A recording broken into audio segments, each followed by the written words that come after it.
The most catastrophic filing error in galactic history happened on a Tuesday. Not that Tuesdays mean anything to a 17-tentacled bureaucrat from the Rigel system, but the universe has a peculiar sense of irony about these things. Birkenstock Wilberforce III, yes, that was actually his name, and yes, his parents had clearly run out of creativity by tentacle number 12, sat hunched over his desk in the Department of Planetary Classification and really quite tedious paperwork. His job description read, Senior Evaluator of Primitive Civilizations, which sounded impressive until you realized it mostly involved rubber-stamping reports while contemplating the heat death of the universe. For 50,000 Earth years, Birkenstock had maintained the official record that Earth was populated by semi-intelligent primates with a disturbing tendency toward warfare and reality television. Imagine this classification had been filed under Level 2, might discover fire eventually, check back in a few millennia. The problem was that Birkenstock hadn't actually checked back. Not once. Not even a little peek. In his defense, primitive world monitoring was about as exciting as watching paint dry in a vacuum. Most civilizations took approximately 70,000 years to progress from banging rocks together to banging slightly shinier rocks together, so checking every 50 millennia seemed positively obsessive. But on this particular Tuesday, and really, Tuesdays were becoming problematic across multiple dimensions, Birkenstock's afternoon was interrupted by something that hadn't happened in his 600-year career. Actual work. Wilberforce. The voice belonged to Supreme Administrative Overlord Quibbleton Snodgrass, whose name suggested either aristocratic heritage or parents with a sadistic sense of humor. Given that he was a sentient gas cloud from the Horsehead Nebula, probably the latter. Yes, sir? Birkenstock's voice carried the resigned tone of someone who knew their day was about to get significantly worse. We've got a situation. The Intergalactic Tourism Board wants to add that primitive mudball. What's it called? Earth to their Unspoiled Wilderness Adventure package. They need current status reports on all Level 2 classifications. Birkenstock felt what could only be described as the alien equivalent of a sinking stomach. His filing system was what polite beings called creatively organized and what honest beings called a disaster of cosmic proportions. About that, sir. I may have misplaced the most recent surveys. Misplaced? Wilberforce, you couldn't misplace a moon in an asteroid field. Find those reports before the board meeting tomorrow, or I'll have you transferred to the Department of Motivational Seminars for depressed black holes. The threat was real.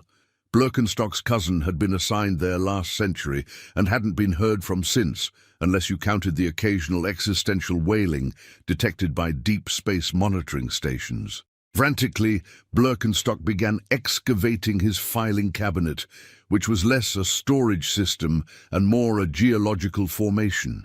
Coffee-stained reports from the Crab Nebula incident sat atop mineral surveys from planets that had been converted to shopping malls. Somewhere in this bureaucratic archaeological dig were the Earth files. 3 hours later, he found them. Or rather, he found where they should have been, which was lodged behind a redundant copy of Form 27B, Request for Permission to File a Request. The actual Earth surveillance reports had somehow migrated to the section marked Extinct Civilizations Nobody Cares About. Birkenstock's primary heart stopped beating. His secondary heart considered following suit. His tertiary heart, always the optimist, kept pumping while muttering alien equivalents of "we're totally screwed." The most recent report was dated exactly 50,000 years ago. The surveillance probe's final transmission read, "Species shows promise. Have invented pointy sticks. Will check back soon. P.S. Some of them are making cave paintings. Quite artistic, actually." "Oh, bugger," Birkenstock whispered, using a curse word that simultaneously offended 17 different species and violated 3 interstellar profanity treaties. What happened next could only be described as panic, with a side order of cosmic dread. Birkenstock activated his emergency surveillance protocols, which hadn't been used since the incident with the Pleiades. We don't talk about the Pleiades. The probe's journey to Earth took exactly 47 minutes, during which Birkenstock consumed enough stimulants to keep a small moon awake for a decade. The first images began streaming back, and Birkenstock's world, metaphorically speaking, since his homeworld was actually a gas giant with commitment issues, fell apart. The semi-intelligent primates had built cities that scraped the sky. They had vehicles that moved without visible means of propulsion. They had devices that allowed instant communication across vast distances. Most disturbing of all, they had developed something called the Internet, which appeared to be either a miracle of information sharing or a breeding ground for cat videos and conspiracy theories. "Oh, bollocks!" Birkenstock shrieked, inadvertently inventing a new profanity that would later be adopted by 6 solar systems and banned in 12 others. But the real shock came when he discovered that these primitive beings had somehow detected his surveillance probe. Not only detected it, but had labeled it. A small placard had been attached to the probe's outer hull reading, "Hi there, we're from NASA. Call us maybe? 555 Space 1. Birkenstock's tertiary heart gave up at this point, leaving his primary and secondary hearts to handle the crisis through sheer bewilderment. The humans, because that's what they called themselves, the audacious little mammals, had apparently been monitoring them. For decades, they had files, photographs, and what appeared to be an entire television series dedicated to alien encounters. They had turned his species' covert observation into entertainment. Worse yet, they seemed to find the whole thing amusing. The probe's communication array crackled to life. A voice, speaking in what the universal translator identified as American English, with a slight Midwestern accent, came through crystal clear. "Hello.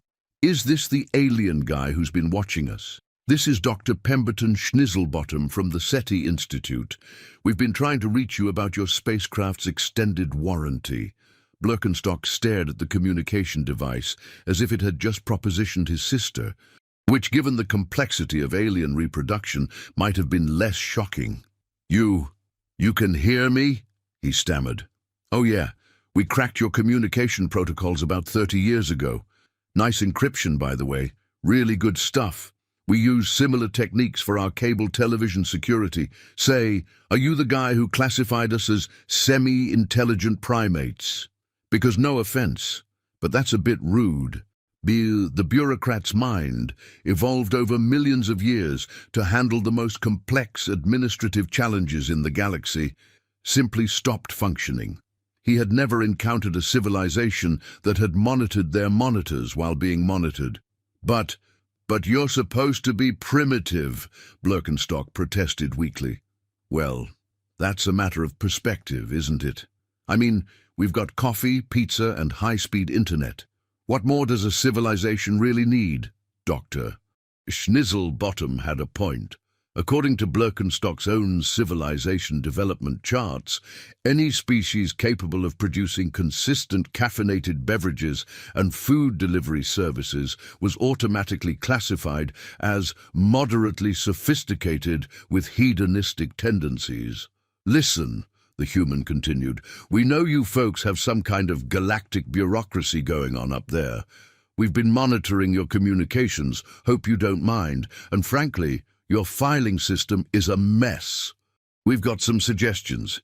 This was impossible. This was unprecedented. This was exactly what Birkenstock needed to hear.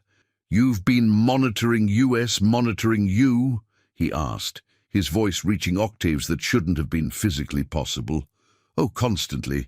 It's been quite entertaining, actually. We particularly enjoyed the report where Agent Flibbergibbet described our primitive mating rituals after observing a wedding reception in Kansas. He seemed quite scandalized by the electric slide." Birkenstock remembered that report. Agent Flibbergibbet had required 3 weeks of psychological counseling after witnessing what he described as coordinated rhythmic movement of terrifying precision and inexplicable joy. "Look," Dr. Schnizzlebottom continued, We know you've got a problem. 50,000 years of missed check-ins, a civilization that's evolved way past your initial assessment, and what appears to be a really upset boss. We might be able to help. Help? How could you possibly help with intergalactic bureaucracy?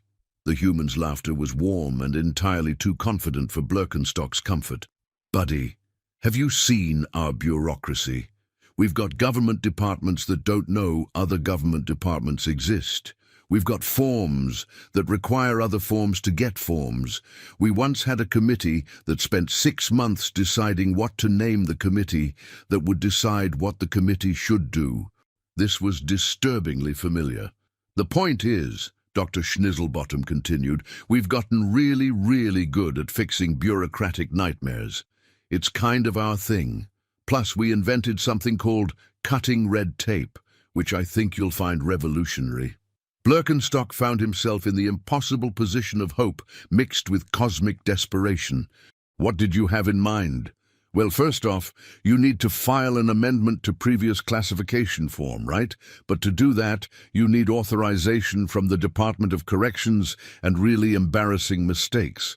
But they require a review of historical inaccuracies report, which needs approval from the board of why did we hire these people. The fact that the human had accurately described the galactic bureaucratic nightmare matrix was both impressive and terrifying. That's exactly right. How did you know that? We hacked your administrative database last Tuesday. Fascinating reading, by the way. Did you know you've got 7 different departments all monitoring the same asteroid? And don't get me started on the committee for deciding whether committees need committees.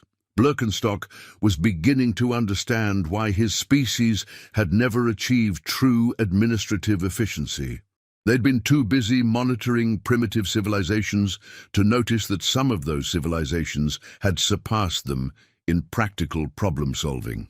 So here's what we propose, Dr. Schnizzlebottom said, his tone taking on the confident air of someone who had clearly thought this through.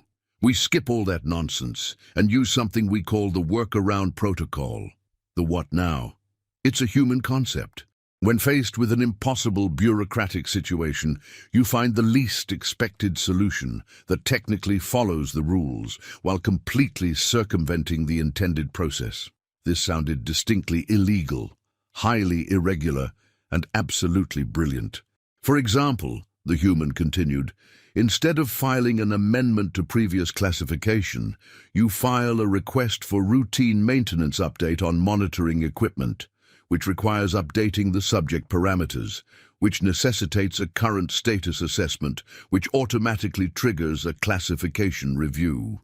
Birkenstock's mind reeled. This was either genius or madness, possibly both. That might actually work.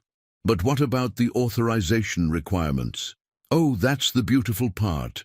Routine maintenance requests only require approval from your immediate supervisor, who can grant temporary authorization pending review by the appropriate committee, which can be delayed indefinitely due to scheduling conflicts with other committee commitments.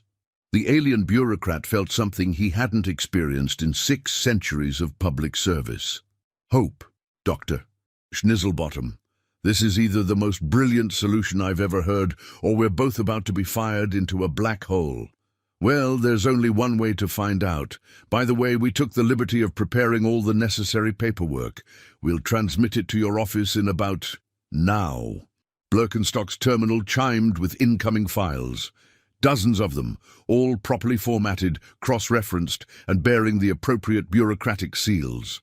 The humans had somehow managed to navigate his civilization's administrative system better than most of his colleagues. How did you get the official seals? He asked weakly. Oh, we have a guy. His name's Trevor.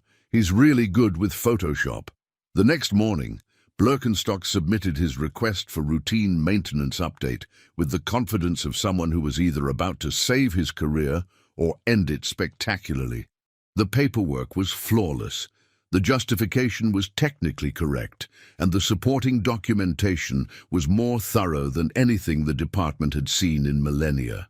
Supreme Administrative Overlord Snodgrass was so impressed that he approved the request immediately, commenting that this level of thoroughness was exactly what the department needed more of.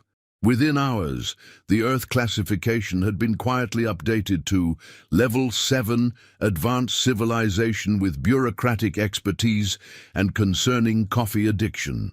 The change triggered no alarms, raised no flags, and required no committee reviews.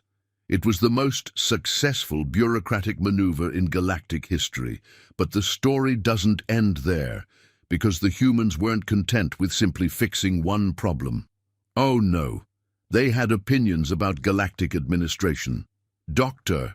Schnizzlebottom contacted Birkenstock again the following day. Say, "We've been looking at your other classification files, hope you don't mind, but your security is really quite porous, and we've spotted a few more issues." More issues? Birkenstock asked, though he suspected he didn't want to know the answer. Well, you've got the Centaurians classified as overly emotional gas beings with artistic pretensions, but they've actually developed faster-than-light travel and have been selling tourism packages to visit quaint primitive worlds.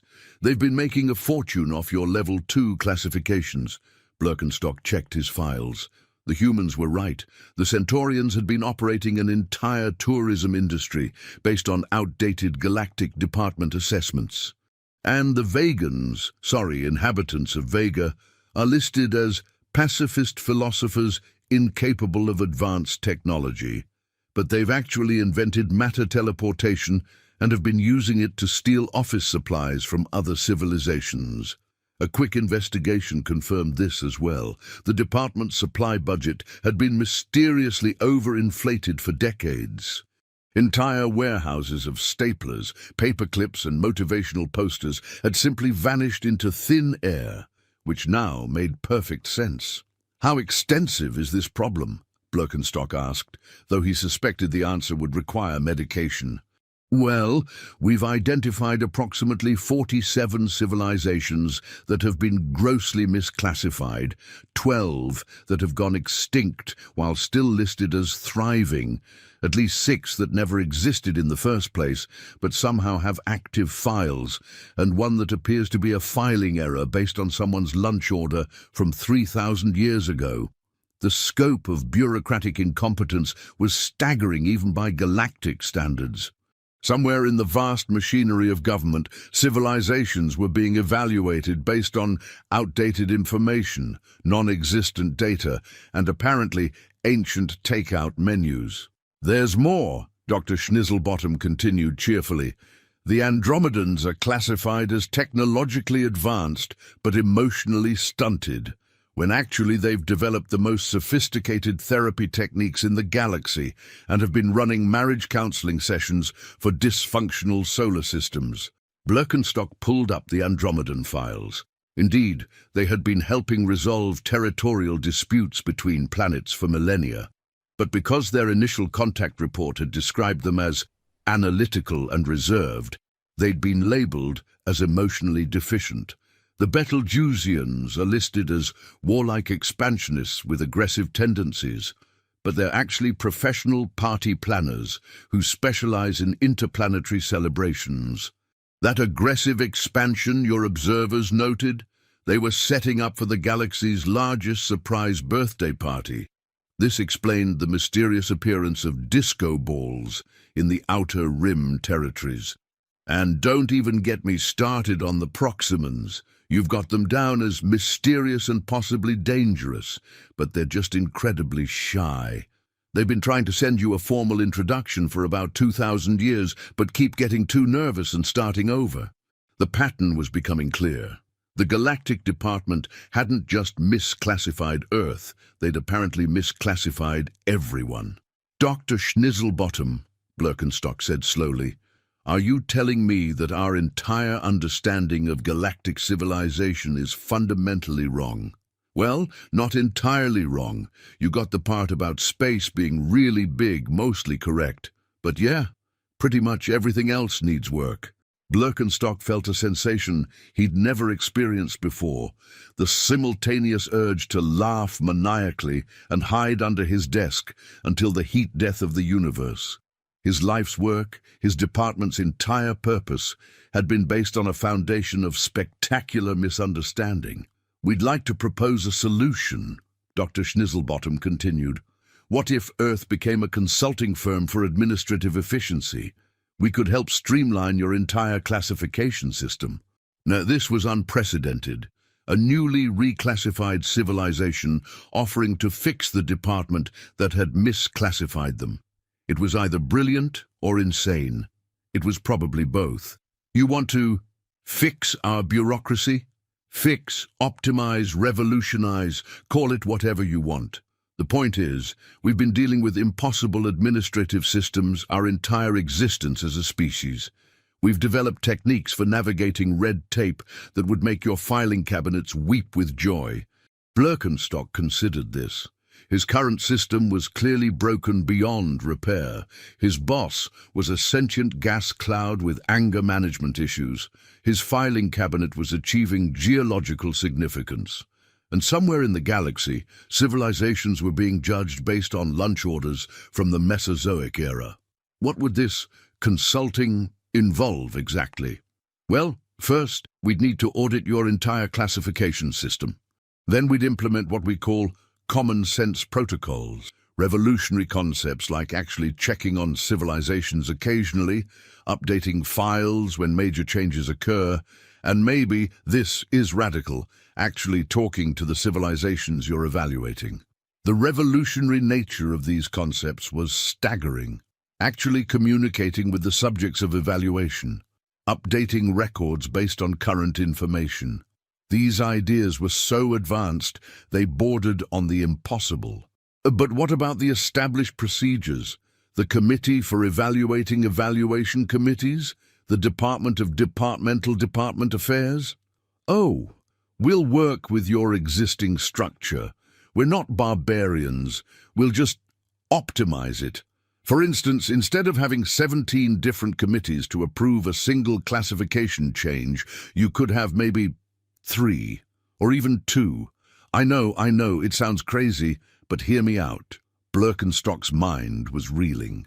Reducing bureaucratic complexity instead of increasing it. This was either the most advanced thinking he'd ever encountered or complete madness. "Dr. Schnizzlebottom, what you're suggesting goes against everything we've built our civilization on.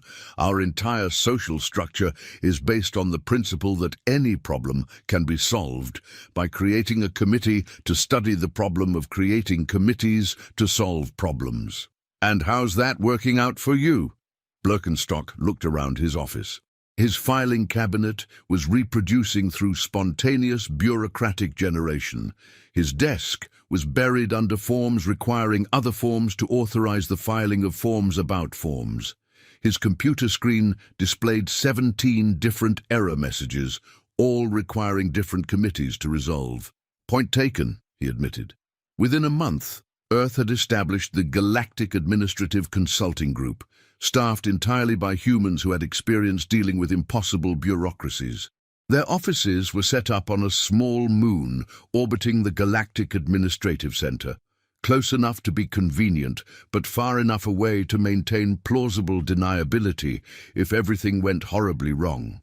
The consulting group's methods were unorthodox, their solutions were borderline miraculous, and their coffee was apparently excellent. More importantly, they seemed to understand that the key to fixing broken systems wasn't to make them more complex, it was to make them actually work. Their first major success came when they tackled the Department of Redundant Departments. This organization had been created to eliminate redundant departments, but had instead created 17 sub-departments, each dedicated to identifying redundancy in other departments, while somehow missing their own redundant nature. The human solution was elegantly simple. They asked each sub-department to justify its existence in one sentence. Those that couldn't were politely informed that they had been optimized out of existence. Those that could were merged into a single department of actually useful things. The reorganization was completed in 3 days.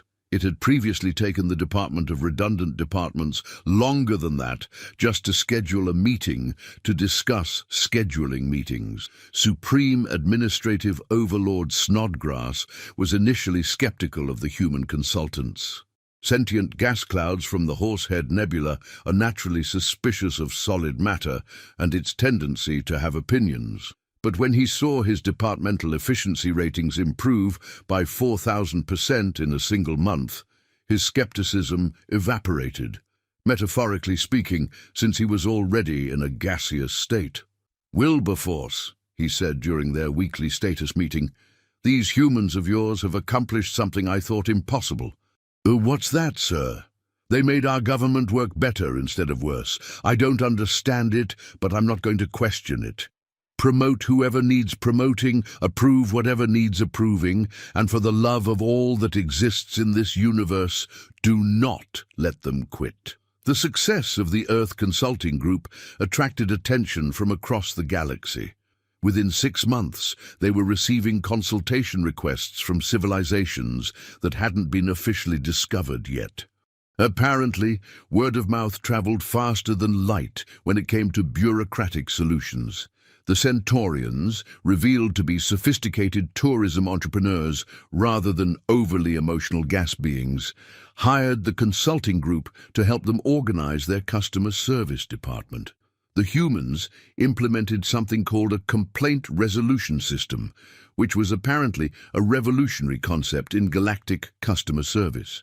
The Vegans, inhabitants of Vega, returned all the office supplies they had teleported over the millennia and asked for help organizing their matter transportation logistics.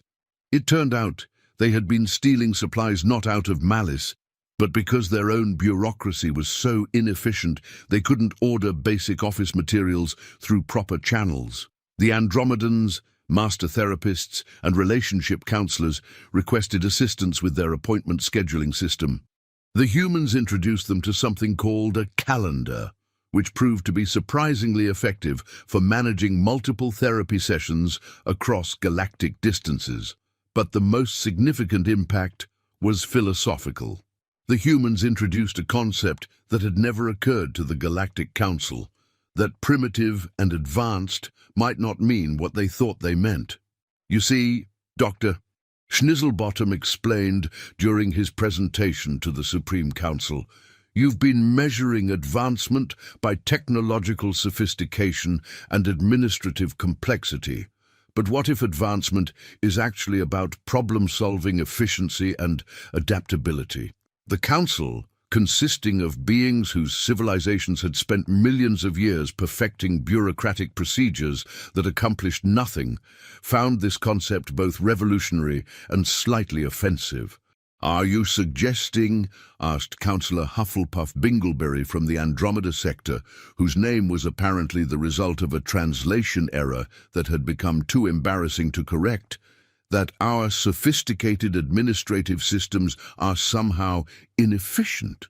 "I'm suggesting," Dr. Schnizzlebottom replied with diplomatic tact that would have made career diplomats weep with envy, "that maybe a system that takes 50,000 years to update a file might have room for improvement." The silence that followed was the kind of silence that precedes either enlightenment or executions. Fortunately, it was enlightenment. Councillor Primrose Snickersnacks, from the Tau Ceti Confederation, whose name was the result of a different translation error that everyone had agreed to pretend was normal, leaned forward with what passed for interest among crystalline beings. "Dr. Schnizzlebottom, are you saying that efficiency might be more important than complexity?"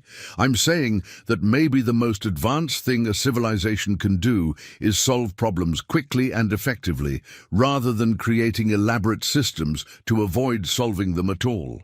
This concept was so radical, it caused 3 committee members to spontaneously form a subcommittee to study the implications of not forming subcommittees. Within a year, the entire galactic classification system had been revolutionized. Instead of measuring civilizations by their technology or administrative complexity, the new system evaluated them based on their ability to solve problems, adapt to challenges, and maintain social cohesion while dealing with bureaucracy. Under this new system, Earth scored remarkably well. So did several other primitive worlds that had developed innovative solutions to various challenges. Some of the most advanced civilizations found themselves reclassified as technologically sophisticated but practically impaired. The changes rippled through galactic society like a stone thrown into a bureaucratic pond, except the ripples actually accomplished something useful instead of creating more paperwork.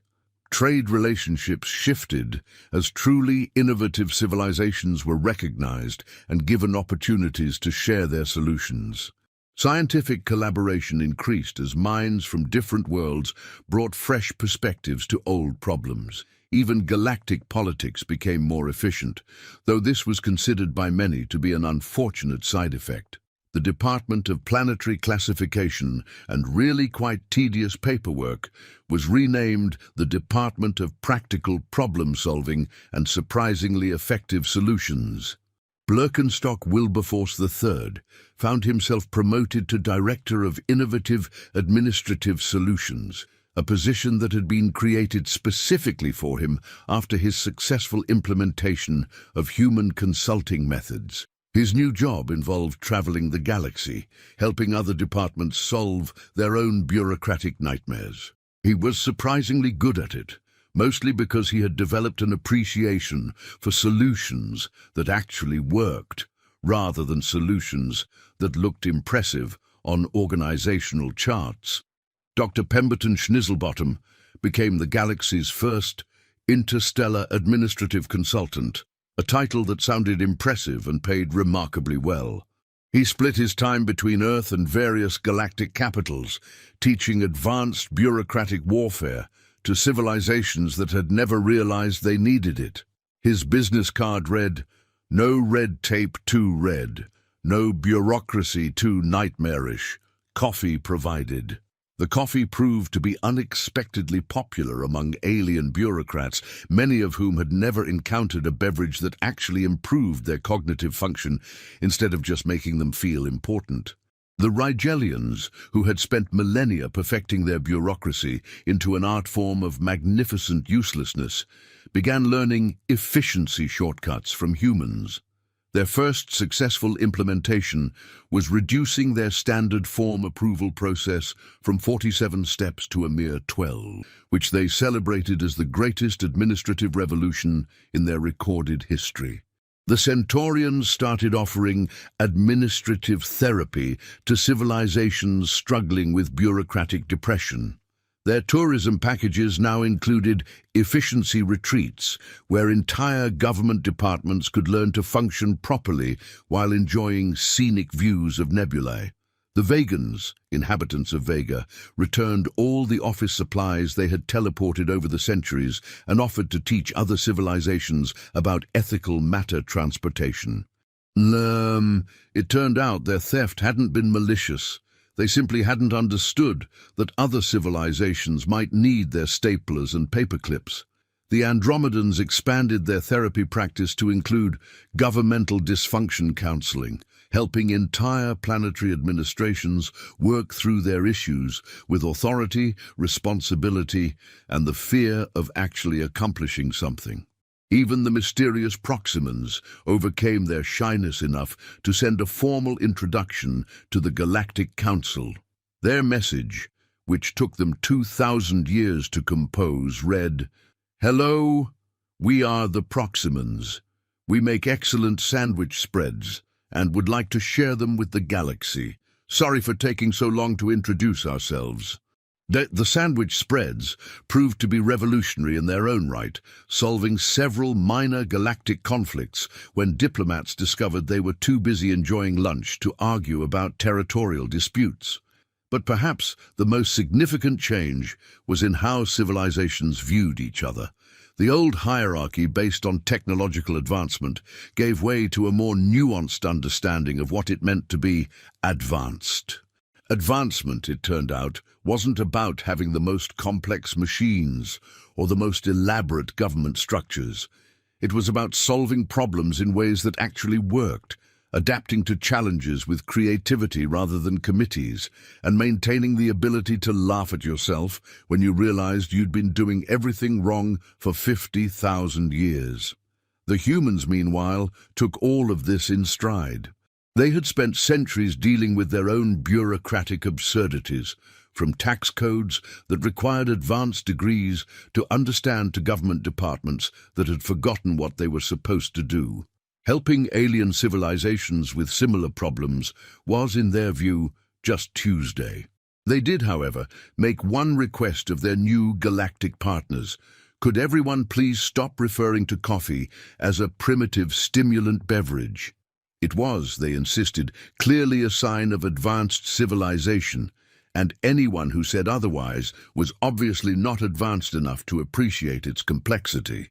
This request was officially granted by unanimous council vote, making coffee the first beverage in galactic history to receive formal recognition as evidence of civilizational sophistication. The vote was accompanied by a ceremony that lasted exactly 17 minutes, a record for galactic governmental efficiency. The Galactic Tourism Board updated their unspoiled wilderness adventure packages to cultural exchange and problem-solving workshops, which proved far more popular than anyone had expected. Apparently, beings from across the galaxy were fascinated by civilizations that had learned to make their governments work properly.